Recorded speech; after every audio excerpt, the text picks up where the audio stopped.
Good afternoon. PSP के live session में आपका स्वागत है। हमने कल देखा था मौर्यकालीन प्रशासन, ठीक है।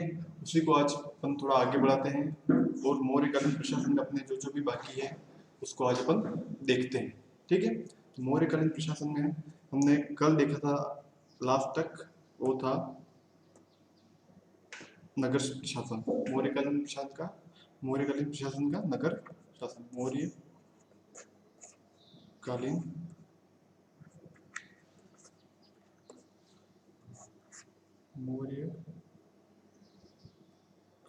प्रशासन का प्रशासन, ठीक है। टॉपिक का नाम है मौर्यकालीन प्रशासन।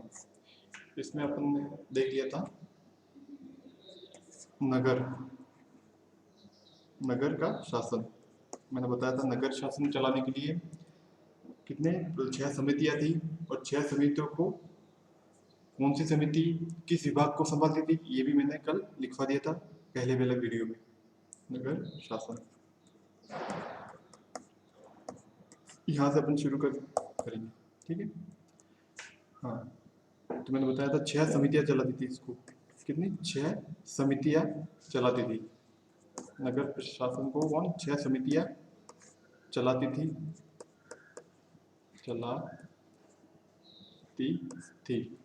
ठीक है। नगर शासन को 6 समितियां चलाती थी। पहली जो समिति थी, प्रथम समिति, वो क्या काम करती थी?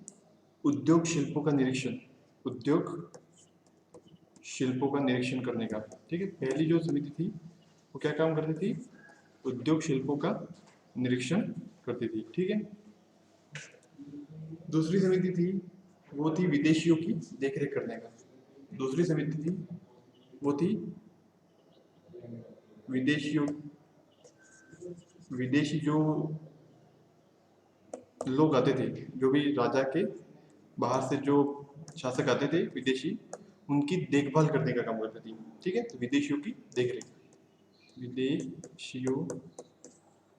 विदेशियों की देखरेख, ये भी मैंने बताया था। उसके बाद जो थर्ड समिति थी, तीसरी जो समिति थी वो क्या काम करती थी? जन्म मरण का लेखा जोखा रखती थी। जन्म मरण का लेखा जोखा, ठीक है। अपने अभी भी रखते हैं जन्म मरण का लेखा जोखा। पहले ये तीसरी समिति करती थी। नगर शासन में ये 6 समिति थी, इसमें तीसरी समिति जन्म मरण का लेखा जोखा रखती थी, ठीक है। उसके बाद अपन बात करते हैं आगे।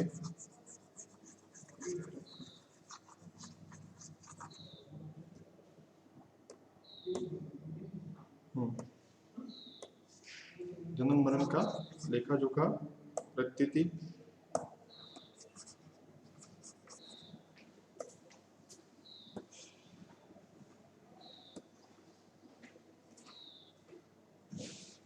जन्म मरण का लेखा जोखा रखती थी।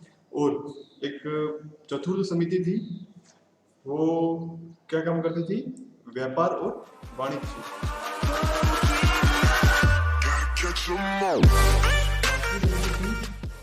पंचम समिति जो निर्मित वस्तु के विक्रय का निरीक्षण करती थी।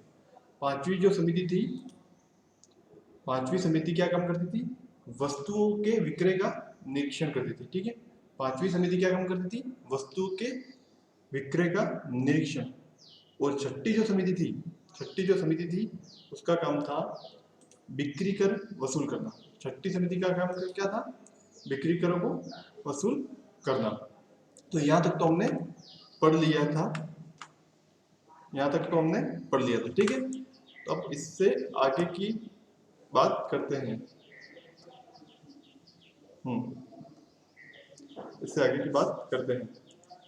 हाँ, अब एक अधिकारी का नाम लेता हूँ, रक्षीन। उस समय इसका क्या काम था? रक्षीन, ठीक है।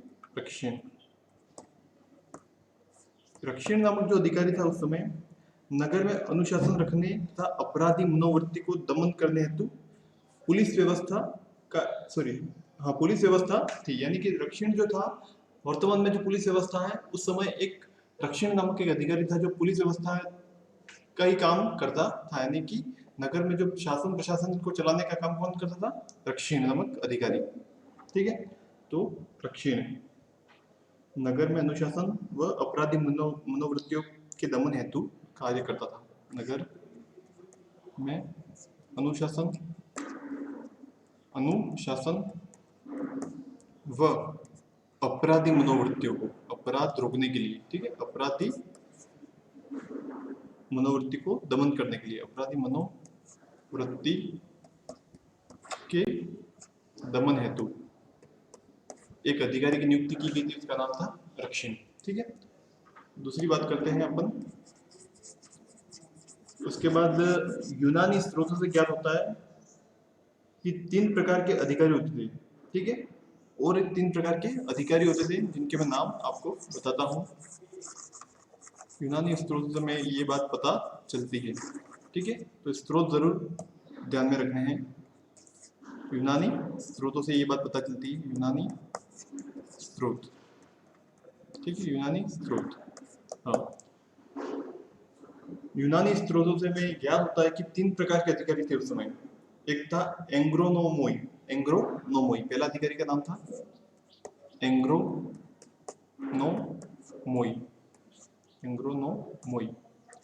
ये जो अधिकारी था, वर्तमान में जिला अधिकारी जो होता है, उस समय ये अधिकारी जिला अधिकारी के समान ही था। एंग्रोनोमोई जो था, वर्तमान में किसके समान था? जिला अधिकारी के समान, यानी कि जिले का अधिकारी होता था बड़ा, जिला अधिकारी। वर्तमान में जिलाधिकारी जो है, उसके अनुसार ये अधिकारी उस समय था। कौन था? एंग्रोनोमोई। दूसरा जो था एंटीनोमोई।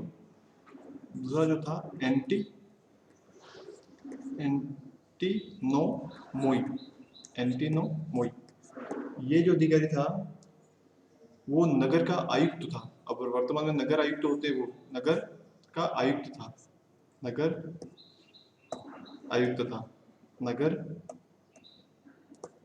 का आयुक्त था। ठीक है, नगर का क्या था? आयुक्त था।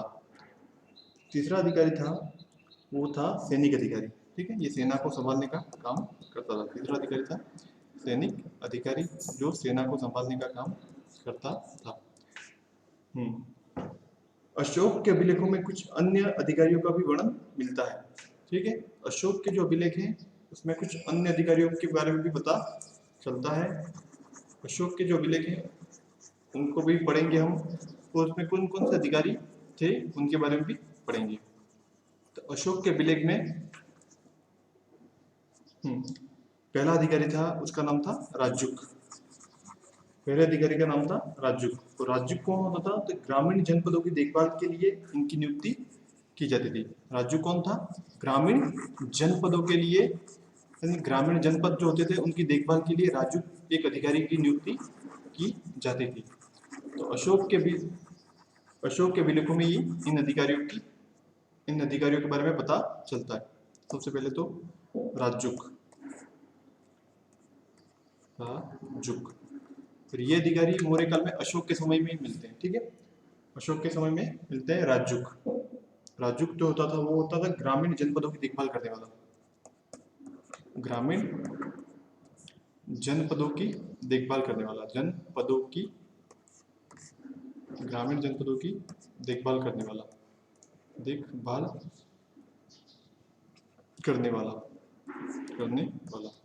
ठीक है, दूसरा जो अधिकारी होता था वो था पारदेशिक।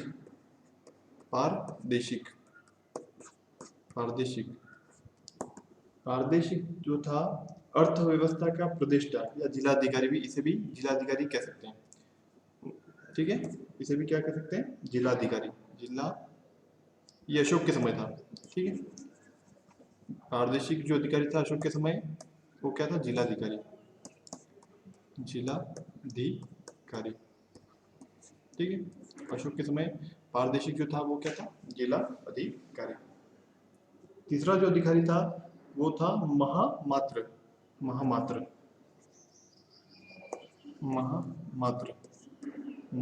था वो उच्च अधिकारी था जो नगर प्रशासन से संबंधित था।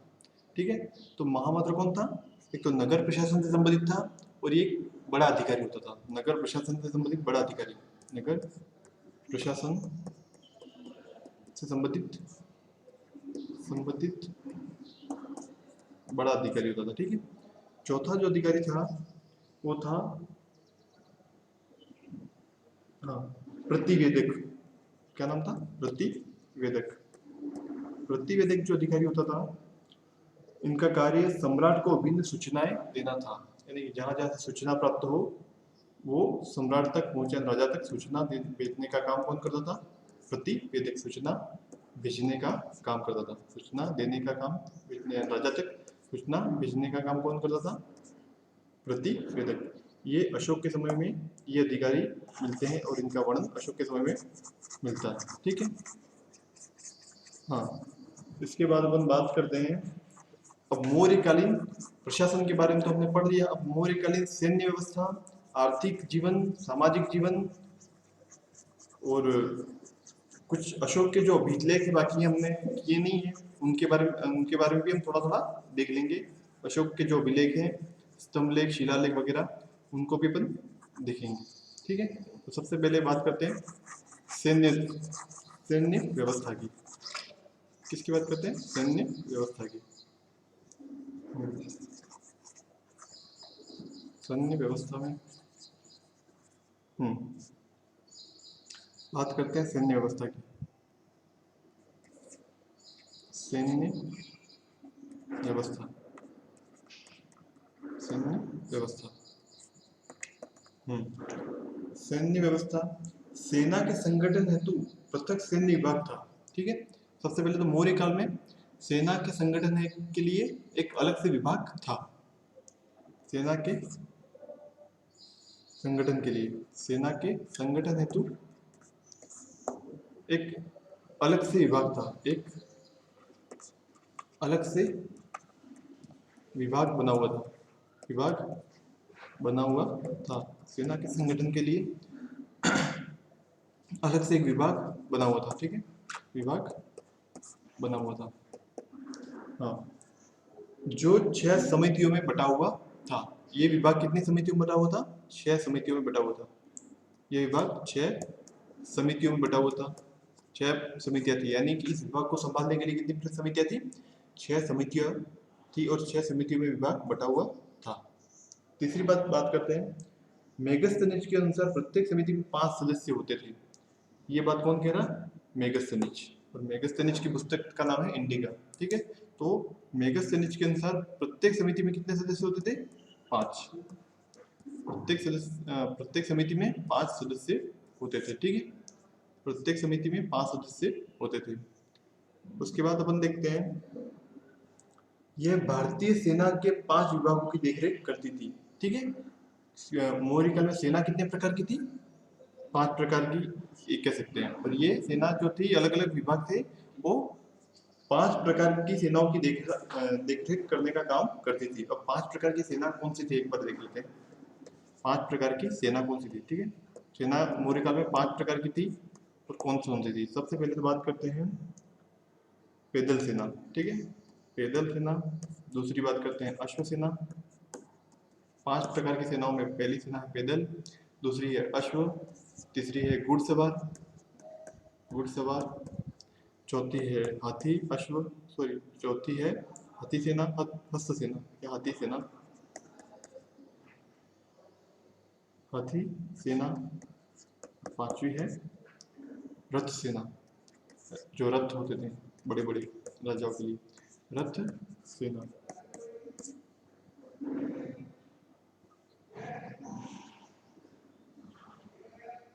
सॉरी, ये अश्व का मतलब घुड़सवारी होता है, ठीक है। ये घुड़सवार हमने डबल लिख दिया। अश्व का मतलब घुड़सवारी होता है। और एक सेना का और नाम है नौसेना, ठीक है, नौसेना। नौसेना यानी कि जहाज जो होते हैं अपने यहाँ, वो नेवी जिसको बोला जाता है, ठीक है। तो उस समय भी ये नौसेना थी। अब अपन बात करते हैं मौर्य काल में सेना 5 प्रकार की थी। सैनिक प्रबंधन की देखरेख करने वाला अधिकारी अंतपाल कहा जाता था, ठीक है। इन सैनिक प्रबंधन को जो यानी कि सेना की देखभाल करने वाले अधिकारी को क्या कहा जाता था? अंतपाल, ठीक है। सैनिक प्रबंधन का कार्य जो करता था उस अधिकारी को अंतपाल कहा जाता था। सैनिक प्रबंधन के काम करने वाले अधिकारी को अंतपाल कहा जाता था।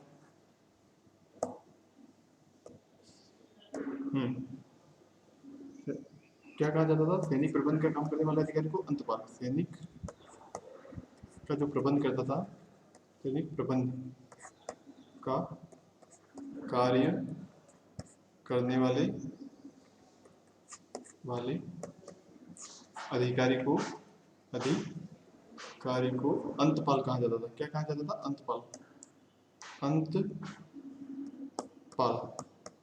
ठीक है, अंतपाल कहा जाता था। प्लिनी के अनुसार चंद्रगुप्त मौर्य के पास 6 लाख पैदल, 50,000 अश्वारोही और 9,000 हाथी और 800 रथों से सुसज्जित एक विराट सेना थी। ये कौन कह रहा है? प्लिनी, ठीक है। प्लिनी एक विद्वान है जो ये कह रहा है कि उस समय चंद्रगुप्त मौर्य के पास 6 लाख से ज्यादा पैदल सेना थी।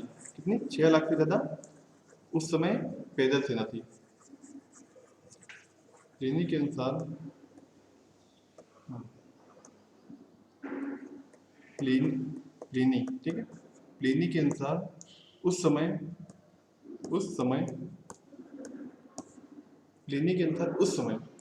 चंद्रगुप्त मौर्य के पास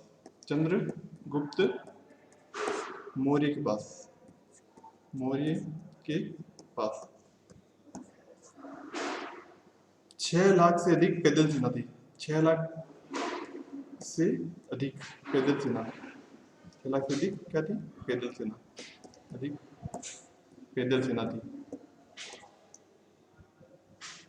50,000 अश्वारोही, यानी 50,000 तो क्या थे? घुड़सवार थे, घोड़े थे। 50,000 घोड़े थे, अश्वारोही सेना थी, ठीक है। 50,000 क्या थे? घुड़सवार, यानी कि जो घोड़े पर जो सैनिक थे वो, ठीक है। उसके बाद बात करते हैं 9,000 हाथी थे। उस समय कितने थे चंद्रगुप्त मौर्य के पास? 9,000 हाथी, हस्त सेना थी। 9,000 हाथी या हस्त सेना थी, हस्त सेना भी कह सकते हैं, हस्त सेना, ठीक है। 9,000 हस्त सेना थी और 800 रथों से सुसज्जित थी, यानी 800 कितने थे? रथ थे, 800 रथ थे। उस समय कितने थे? 800 रथ थे, ठीक है। नायक युद्ध क्षेत्र में सेना का नेतृत्व करता था। नायक क्या करता था? युद्ध क्षेत्र में सेना का नेतृत्व करता था उस समय, यानी कि सेना का जो नेतृत्व करता था उस अधिकारी को क्या कहते हैं? नायक, ठीक है। सेना का जो नेतृत्व करता था उस समय उस अधिकारी को कहा जाता है नायक। नायक युद्ध क्षेत्र में सेना का क्या करता था? नेतृत्व करता था और इसे 12,000 पण वार्षिक वेतन मिलता था। इसे 12,000 पण वार्षिक वेतन मिलता था।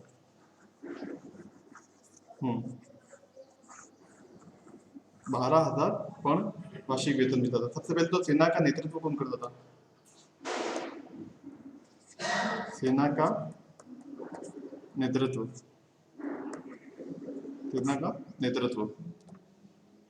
कौन करता था? तो नायक, एक अधिकारी का नाम है नायक। नायक नामक जो अधिकारी होता था सेना का नेतृत्व करता था। दूसरी बात करें और उसका वेतन कितना था, तो वेतन की बात करें तो कम से कम 1200 पण, 1200 पण ये मुद्रा थी, पण, ठीक है, सोने की मुद्राएं थी, पण, ठीक है। अब हम बात करते हैं अर्थशास्त्र में नवाध्यक्ष के उल्लेख से मौर्यों के पास नौ सेना के होने के प्रमाण मिले हैं। नवाध्यक्ष यानी नौसेना, जो जहाज थे वो कितनी सेना थी? 9 बड़े बड़े जहाज उनके पास थे उस समय। नौसेना का भी उल्लेख मिलता है और नौसेना का उल्लेख केवल मौर्य काल में ही मिलता है, ठीक है। सबसे पहले बात करते हैं नौसेना की जानकारी केवल मौर्य काल से मिलती है। नौसेना नौसेना की बात करें तो आज की नेवी, ठीक है। और उस समय नौसेना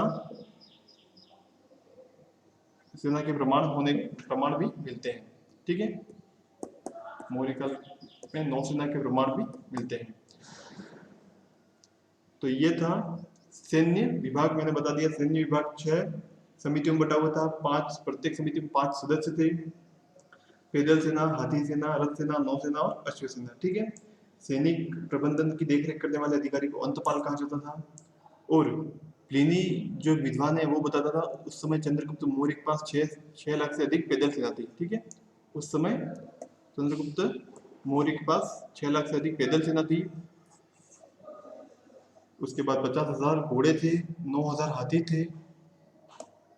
और ये कहा जाता है उसने 6 लाख पैदल सेना को लेकर संपूर्ण भारत को क्या किया, रोन डाला था, ठीक है।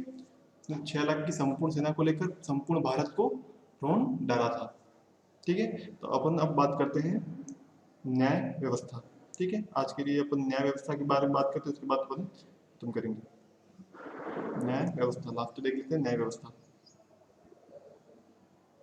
सबसे पहली बात करते हैं न्याय व्यवस्था, यानी कि मौर्यकालीन न्याय व्यवस्था कैसी थी उस समय बात करते हैं। मौर्य सम्राट सर्वोच्च तथा अंतिम न्यायालय और न्यायाधीश था। राजा क्या था, सबसे अपने जैसे सुप्रीम कोर्ट है सबसे लास्ट न्यायालय, उस समय राजा जो होता था एक सुप्रीम कोर्ट की तरह ही था। सर्वोच्च न्याय का अधिकारी कौन था, राजा, ठीक है। मौर्य सम्राट सर्वोच्च तथा अंतिम न्यायालय था। मौर्य न्याय व्यवस्था कठोर थी, ठीक है। मौर्य न्याय व्यवस्था कैसी थी, कठोर थी। न्याय का उद्देश्य सुधारवादी न होकर के आदर्शवादी था। न्याय पहली बात तो मौर्यकालीन जो न्याय व्यवस्था थी इसकी विशेषता देखते हैं। विशेषता, ठीक है। मौर्यकालीन न्याय व्यवस्था की विशेषता में बात करते हैं तो मौर्यकाल में जो न्याय व्यवस्था थी वो कैसी थी, कठोर थी। कठोर न्याय व्यवस्था थी, न्याय व्यवस्था थी। न्याय का उद्देश्य, जो न्याय का उद्देश्य था वो सुधारवादी ना होकर के आदर्शवादी था, यानी कि सुधारने का प्रयास नहीं करते, ऐसी न्याय व्यवस्था थी कि लोग आदर्शवादी बन जाते थे। यानी कि या ये कह सकते हैं कि वहां बिल्कुल भी मौर्य काल में चंद्रगुप्त के आने के बाद बिल्कुल भी क्राइम वगैरह यानी कि जरा भी बिल्कुल भी नहीं था उसमें मौर्य काल में। और ये जो न्याय व्यवस्था थी वो सुधारवादी नहीं थी, आदर्शवादी थी उसमें, ठीक है। अब बात करते हैं ग्राम। सबसे बड़ी जो न्याय व्यवस्था में सबसे बड़ा अधिकारी राजा होता था, और सबसे छोटी ग्राम सबसे छोटी न्यायालय था, यानी ग्राम सभा सबसे छोटा न्यायालय था। ग्राम सभा, यहाँ से भी न्यायालय शुरू होता था, ग्राम सभा ये सबसे छोटा न्यायालय था, सबसे छोटा न्यायालय था, ठीक है। न्यायालय सबसे छोटा न्यायालय था, हाँ सबसे छोटा न्यायालय था, जहाँ ग्रामीणी तथा ग्राम वृद्ध अपना निर्णय देते थे। अपने भी यहाँ भी वर्तमान में करते हैं कई गाँव में कि पंचायत बुला लेते हैं और मुखिया निर्णय सुना था। तो उस समय भी ऐसा ही था कि जो ग्रामीणी या ग्राम में जो वृद्ध है वो अपना निर्णय देता था, ठीक है। तो ग्रामीणी या ग्राम वृद्ध, ग्राम वृद्ध यानी गांव में जो सबसे वृद्ध है वही उस समय निर्णय सुनाता था, ठीक है। उस समय क्या करता था, निर्णय सुनाता था।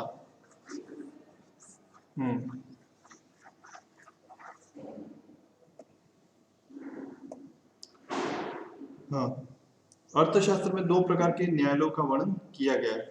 अब अर्थशास्त्र एक ग्रंथ है, उसमें 2 प्रकार के न्यायालयों का वर्णन किया गया है। बात करते हैं अर्थशास्त्र की। अर्थशास्त्र में 2 प्रकार के न्यायालयों का वर्णन किया गया है। 2 प्रकार के न्यायालयों का वर्णन किया गया है, ठीक है। वर्णन किया गया, 2 प्रकार के न्यायालयों का वर्णन किया गया है। पहला जो न्यायालय था वो था धर्मस्थली। पहला जो न्यायालय का नाम था वो था धर्मस्थली, धर्मस्थली, ठीक है। पहला जो न्यायालय था उसका नाम था धर्मस्थली, और दूसरा जो न्यायालय था उसका नाम था कंटक शोधन। कंटक शोधन, ये भी एक न्यायालय के प्रकार थे, ठीक है। ये इसका वर्णन मिलता है केवल अर्थशास्त्र में। 2 प्रकार के न्यायालयों का वर्णन मिलता है, एक था धर्मस्थली और दूसरा था कंटक शोधन। हाँ, एक था धर्मस्थली और दूसरा था कंटक शोधन। जो धर्मस्थली न्यायालय था नहीं, ये जो न्यायालय था उसका कार्य क्या था, इस वर्ग के न्यायालय नागरिकों के पारस्परिक विवादों का निपटारा करते थे। ठीक है, यानी कि जो नागरिकों के जो पारस्परिक विवाद हो जाते थे उसका निपटारा था वो कौन करता था, धर्मस्थली न्यायालय। कौन करता था, धर्मस्थली न्यायालय। नागरिकों नागरिकों के आपसी विवाद का निपटारा कौन करता था, आपसी विवाद का निपटारा, नागरिकों के आपसी विवाद का निपटारा तो ये करता था धर्मस्थली न्यायालय। ठीक है, इन्हें दीवानी अदालत भी कहा जाता है। इसे दीवानी दीवानी अदालत भी कहा जाता है, अदालत। धर्मस्थली जो न्यायालय है उसको क्या कहा जाता है, दीवानी अदालत भी कहा जाता है। अब बात करते हैं अपन कंटक शोधन न्यायालय। ठीक है, अब बात करते हैं अपन कंटक शोधन न्यायालय की। कंटक शोधन न्यायालय है, दूसरा है कंटक शोधन न्यायालय। कंटक शोधन न्यायालय, ठीक है। कंटक शोधन न्यायालय में बात करते हैं, राज्य तथा नागरिकों के मध्य होने वाले विवाद का निर्णय करने वाले न्यायालय। राज्य और नागरिकों, अगर इनके मध्य कोई विवाद हो रहा है, राज्य प्लस नागरिक, राज्य और नागरिक के मध्य अगर कोई विवाद है, ठीक है, राज्य और नागरिक के मध्य कोई विवाद है, तो राज्य और नागरिक के मध्य होने वाले विवाद का निर्णय करने वाले न्यायालय को कंटक शोधन न्यायालय कहते थे। तो ये जो कंटक शोधन न्यायालय वो क्या करता था, निर्णय सुनाता था। यानी अगर विवाद अगर राज्य प्लस नागरिक का है तो वो विवाद कहा जाता था कंटक शोधन न्यायालय में, और ये निर्णय कौन सुनाता था, कंटक शोधन न्यायालय। ठीक है, तो राज्य प्लस नागरिक का जो विवाद था उसमें निर्णय कंटक शोधन न्यायालय सुनाता था। ठीक है, तो ये हमने न्यायालय की बात की। एक बार थोड़ा और मैं बताता हूँ। व्यवहारिक महामात्र को नगर न्यायाधीश, जनपद न्यायाधीश को रज्जुक कहा जाता था। ठीक है, व्यवहारिक महामात्र को नगर न्यायाधीश, जनपद न्यायाधीश को रज्जुक कहा जाता था। क्या कहा जाता था, रज्जुक। रज्जुक जो था, रज्जुक वो भी एक न्यायाधीश था। क्या था, न्यायाधीश था। ठीक है, न्यायाधीश था। प्रदेष्टि, जो प्रदेष्टि था वो फौजदारी, यानी बात करते हैं प्रदेष्टि। प्रदेष्टि प्रदेष्टि जो था वो फौजदारी, यानी कि मारपीट, हत्या, चोरी आदि के मामलों का निपटारा करता था। ठीक है, अपने यहाँ जैसे पुलिस करती है वैसे मारपीट, इसमें निर्णय सुनाने का काम करता है। ठीक है, पुलिस प्रशासन अलग है और निर्णय सुनाता है जज। तो जज कौन था उस समय, प्रदेष्टि।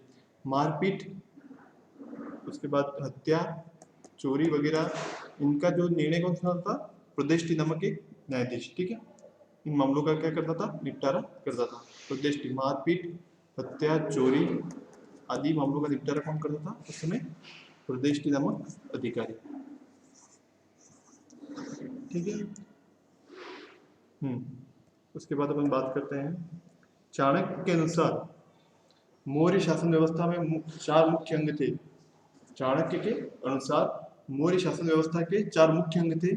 अब कौटिल्य, चाणक्य यूं कह रहा है कि मौर्य काल में 4 मुख्य अंग थे। चाणक्य के अनुसार मौर्य काल में 4 मुख्य अंग थे। अब कौन कौन से अंग थे वो देख लेंगे एक बार। धर्म, दूसरा है व्यवहार, तीसरा है चरित्र, और धर्म, व्यवहार, चरित्र और राज शासन। ठीक है, ये कुछ प्रमुख अंग माने जाते हैं मौर्य काल में चाणक्य। राज्य शासन, राजा को राज्य को चलाने के लिए जो शासन चाहिए, धर्म, व्यवहार, चरित्र और राज शासन। ठीक है, तो ये क्या था उस समय चाणक्य चाणक्य के अंदर मौर्य काल के मुख्य अंग माने गए हूँ। तो आज के लिए अपन इतना ही देखते हैं, आगे की बात अपन कल करेंगे। ठीक है, आगे की बात अपन कल करेंगे।